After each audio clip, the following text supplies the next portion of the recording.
Feelings are gonna get hurt tonight. Hi, my name is Lacey, and welcome to my recap of episode 18 of Love Island 2023 Summer UK. If you haven't already, check out my recaps for episodes 1 through 17, minus After Sun and minus Unseen Bits. And if you like my content, please like, subscribe, and hit the notification bell so you know when my next recap is live. Let's go. Maddie and Whitney are coming down and telling everybody about their kiss, and everybody seems very excited and very supportive of them. Jess decides she now likes Mitch, and the girls encourage that because nobody likes Sammy.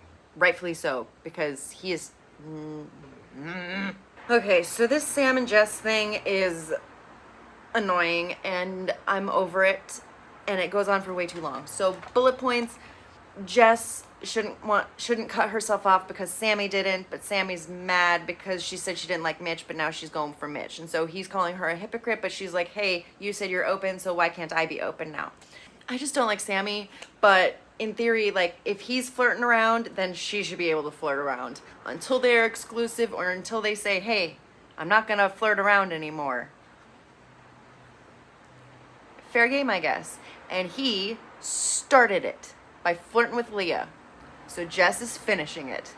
Also, another thing I really don't like about Sammy is that he makes a point to say how much he is giving Jess a chance, how she should be grateful because she's not his normal type. So he's giving her the chance. He's going outside his box. He's the martyr here.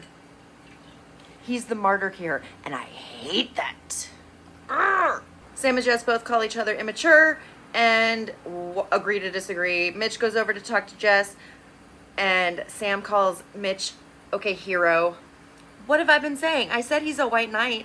He said he loves to help everybody in distress. Sammy called it out. I was like, yep. As much as I don't like Sammy, hero complex.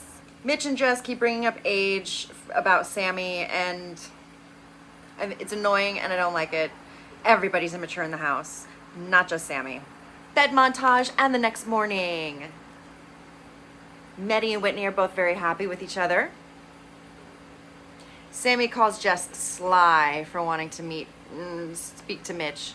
Jess tells the girls that she doesn't think Sam is taking her seriously, and the girls back Jess and Mitch together, so I guess that's gonna happen. Molly and Zach are great and boring. There's a couples brunch. Sam and Jess argue during the brunch. I don't care. Leah and Mitch talk, but they're just friends. It doesn't really matter. Scott and Catherine. Here's an interesting one. Catherine puts her emotions and her feelings kind of on the line, and she says, hey, I'm into you, and like, I wanna pursue this. And Scott agrees that he wants to get to know her more, so I am liking this. Whitney and Maddie.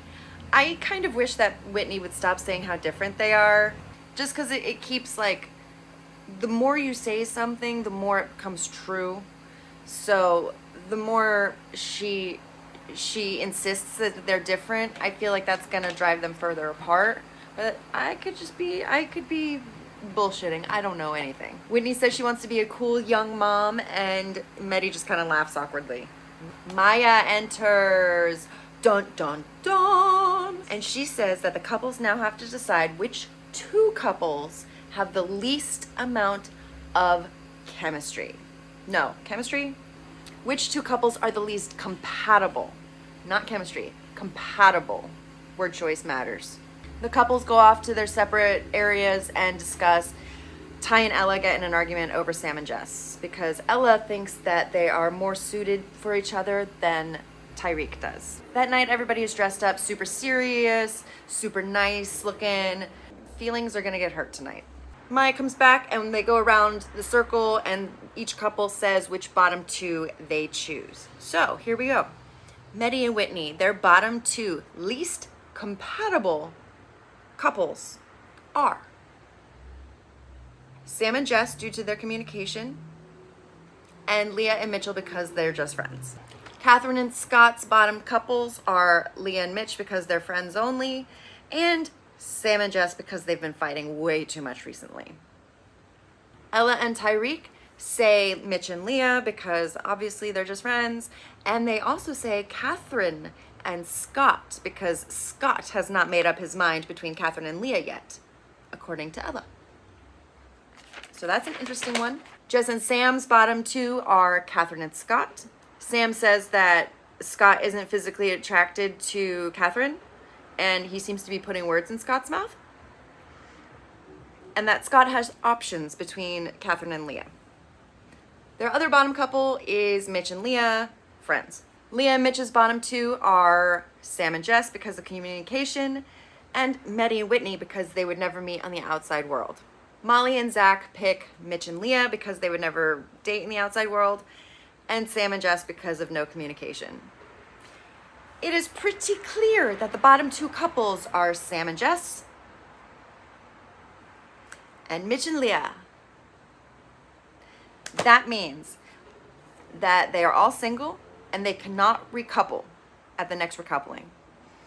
I don't know if that means in perpetuity, but at least for the next recoupling, they cannot date each other. Sammy is super pissed that he's in the bottom and doesn't think he should be there and thinks that people are fake because he thinks that Catherine and Scott should be in the bottom and Maddie and Whitney should be in the bottom. And he's like a pouty baby about it and just kind of bitchy. And I'm like, dude, can we get rid of him? UK, come on. I can't vote. If I could, I would. Get rid of Sammy. Kick him out. Please. There's another surprise. The four singles, in addition to not being able to recouple with each other, now are going on dates with two new bombshells. Ah! And our bombshells, I'll talk about them more in the next episode because we only get like their feet walking in real quick. We have Montel and Mal. So Leah, Mitch, Jess, and Sammy are going on dates with Mal and Montel, and we shall see how they go next episode. That is it for my recap of episode, 18 of Love Island UK. What did you think? Do you think the bottom two couples were correct? Would you have to put anybody else down there? What do you think about the game and the answers? Do you think Mitch is the least trustworthy? I kind of think Sammy's the least trustworthy. But I'd love to hear your thoughts, so leave them down below. And if you're into Temptation Island or The Big D or Love Always, I'm also recapping those, so check them out. And Too Hot to Handle is coming soon, so make sure to subscribe and hit the notification bell if you want to see my recaps on that. Thank you for watching. I will see you next time.